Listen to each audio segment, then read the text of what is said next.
banyak madrasah-madrasah kita yang ada di daerah-daerah 3T tersebut masih sulit, masih terisolasi terkait dengan masalah akses jalan, transportasi, dan lain-lain sebagainya. Apalagi sekarang kita sedang mengalami musim penghujan, ini tentunya dapat mengganggu ya, sekaligus membuat akses kita untuk ke madrasah terpencil ini sangat dirasakan oleh teman-teman yang ada di lembaga madrasah. Dan ke depan kita berdoa mudah-mudahan bantuan ini juga masih bisa dilaksanakan pada tahun ini. Pembangunan maupun SDM kita di lapangan di lembaga-lembaga madrasah itu sangat dibutuhkan ya, peran serta semua stakeholder ya yang ada di lembaga, di masyarakat maupun di Kemendikbud.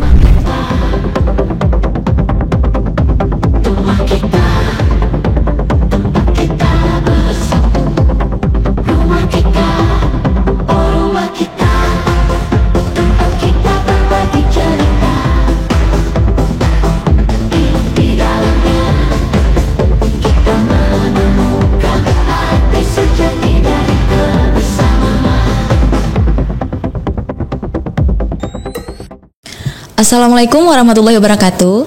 Salam sejahtera, Om Swastiastu, Namo Buddhaya, dan salam kebajikan. Sahabat religi, jumpa lagi bersama saya Ila Rusmin dalam podcast Rumah Kita, Kantor Wilayah Kementerian Agama Provinsi Maluku.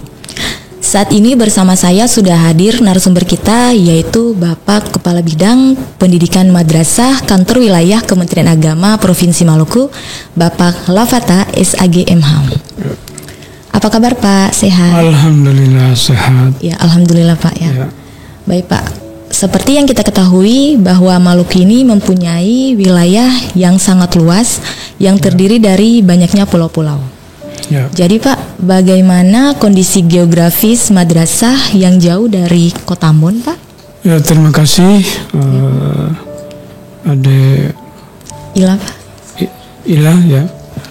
Bismillahirrahmanirrahim. Assalamualaikum warahmatullahi wabarakatuh.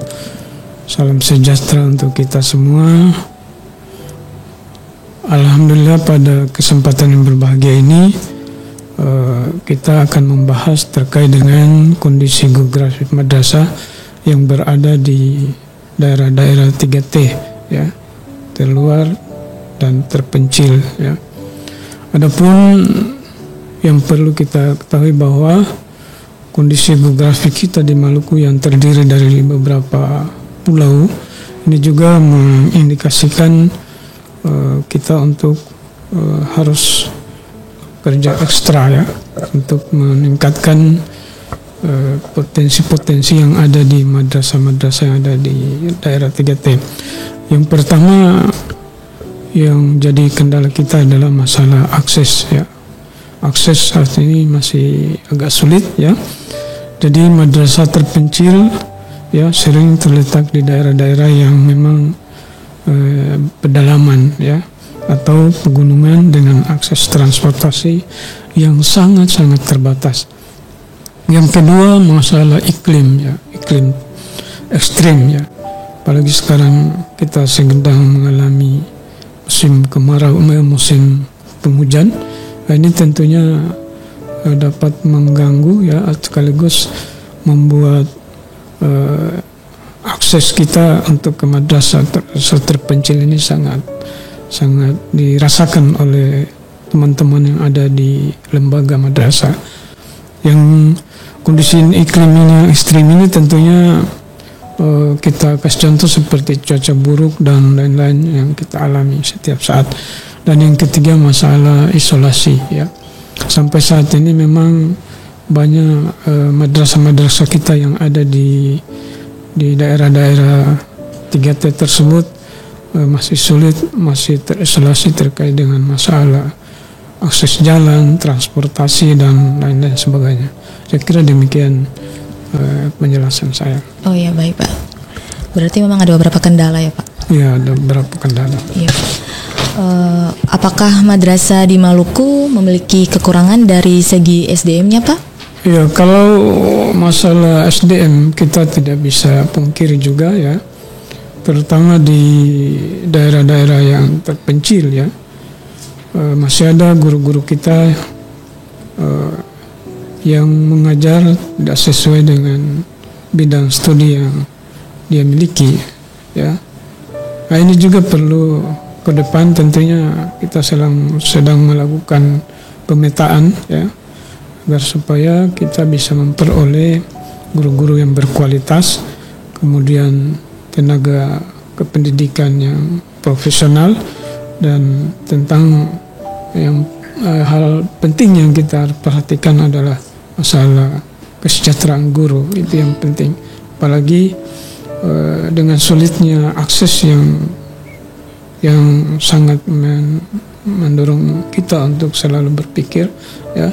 Mudah-mudahan ke depan teman-teman yang ada di madrasah-madrasah di 3T bisa tetap meningkatkan kualitas SDM dan tentunya selalu berkolaborasi dengan masyarakat, khususnya madrasah-madrasah swasta yang ada di daerah-daerah 3T tersebut. Kira demikian. Ya, baik Pak. Bagaimana madrasah dari segi sarana dan prasarananya, Pak? Kalau sarana dan prasarana madrasah tentunya sekarang ini alhamdulillah untuk madrasah negeri dari 49 madrasah yang ada sudah hampir 50% gedungnya alhamdulillah sudah mulai bagus ya. Yang mana gedung-gedung tersebut sekarang lagi kita melaksanakan pembangunan terutama dari sisi penguatan kapasitas prasarana yang ada ya, yang dananya tentunya bersumber dari SBSN, dari PUPR dan kemudian dari World Bank atau bantuan dunia. Nah, kita akui juga bahwa untuk madrasah swasta ini kan sekarang tetap menjadi perhatian juga ya. Alhamdulillah dengan bantuan World Bank atau Bank Dunia ya, ada bantuan namanya afirmasi dan bantuan kinerja untuk madrasah swasta. Dan ini tentunya diharapkan peran serta kepala-kepala madrasah dan operator untuk selalu mengupload bantuan proposalnya ke SIM Sarpras ya, dan kemudian diintegrasikan dengan EDM Erkam ya. Kalau ini tidak dilaksanakan atau tidak dilakukan oleh kepala madrasah dan operator, maka tentunya agak sulit untuk memperoleh bantuan tersebut. Jadi peran serta daripada kepala madrasah dan operator itu sangat penting ya. Kemudian harus berkolaborasi juga dengan ketua-ketua yayasan, kemudian masyarakat atau stakeholder yang ada, terutama pemerintah juga. Itu yang penting. Oh ya, baik. Apakah selama ini ada kesulitan akses transportasi, Pak? Ya, kalau transportasi memang dari awal saya sudah katakan bahwa daerah-daerah kita yang masih berada di daerah 3T itu tentunya ada sebagian juga yang transportasinya masih kurang ya, baik itu darat maupun laut ya. Makanya di dalam hal untuk melaksanakan pembinaan dan kegiatan-kegiatan BIMTEK, mereka masih sulit untuk dihubungi, apalagi ada juga madrasah-madrasah kita yang akses signal atau telkomselnya masih di bawah standar. Itu yang terjadi. Oh iya. Bagaimana pengembangan madrasah terpencil, Pak? Kalau pengembangan madrasah terpencil, saya tadi sudah katakan bahwa dengan adanya bantuan World Bank ini ya, Bank Dunia, sekarang sudah alhamdulillah setiap tahun kita sudah menerima bantuan tersebut ya, sekalipun memang masih jauh dari harapan ya, tapi intinya pemerintah dalam hal ini Kementerian Agama sudah berbuat yang terbaik ya. Ini berkat dari tangan dingin dari Pak Kakanwil selaku pimpinan, yang mana selalu berkoordinasi dengan pemerintah maupun Kementerian Agama, sehingga 2 tahun belakangan ya kita alhamdulillah sudah memperoleh bantuan-bantuan dari World Bank ya, baik itu bantuan afirmasi maupun bantuan kinerja ya.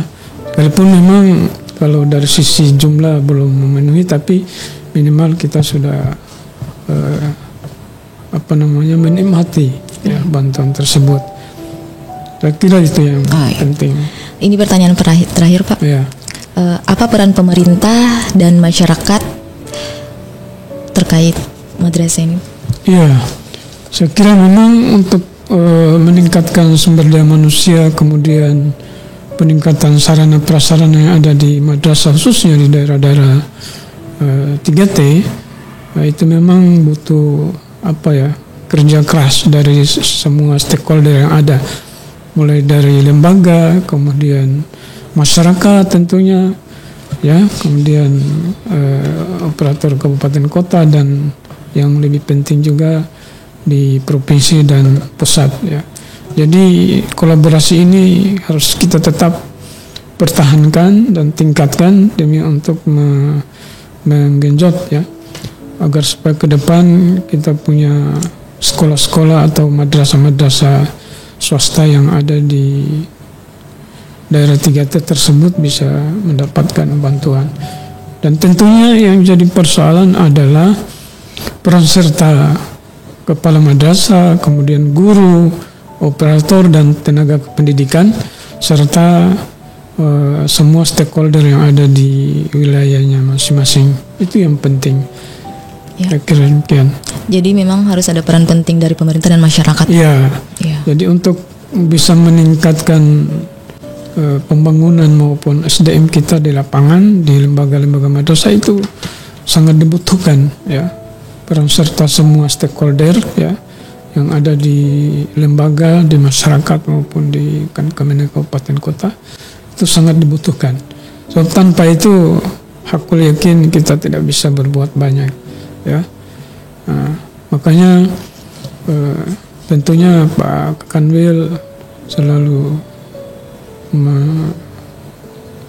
melakukan langkah-langkah juga untuk perbaikan-perbaikan ke depan, dan lewat tangan dingin beliau alhamdulillah setiap tahun kita sudah memperoleh bantuan yang sekalipun belum memenuhi semua madrasah.